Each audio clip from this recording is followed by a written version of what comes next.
আসলে সাফানা ইংলিশে আগে মোটামুটি ছিল। ও রিডিংটা পড়তে পারত। কিন্তু ওর ফনিক্স উচ্চারণগুলো এত ভালো ছিল না। ওর ইমপ্রুভমেন্টটা আমার চোখে পড়ছে ও যখন 60 ডেজ চ্যালেঞ্জটা করা শুরু করলো এবং ও যখন ওটার জন্য আমি ওকে আসলে ওইভাবে প্রিপেয়ার করিনি। যে এটার জন্য তুমি এইটা বলবে বা এটা বলবে। ওভাবে আমি কখনোই ওকে করে দিতাম না। জাস্ট ওকে মোবাইলটা দিতাম। বললাম যে তোমার আর বলে দিতাম যে, "তোমার এখন 10 মিনিট সময় তুমি এটা করে নিয়ে আসবা।"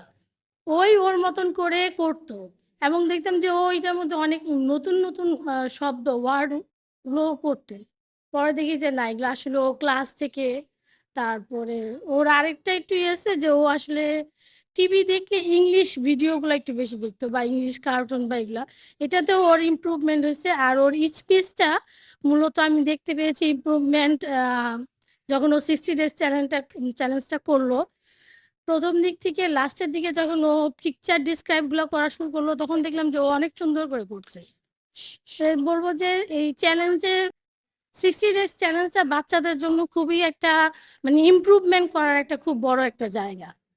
আর ফনিক্সটাও এখন একটু উচ্চারণ ভালো হচ্ছে অনেক আগের থেকে। সেজন্য ধন্যবাদ মিম ম্যাম, স্যার আপনাদের সবাইকে।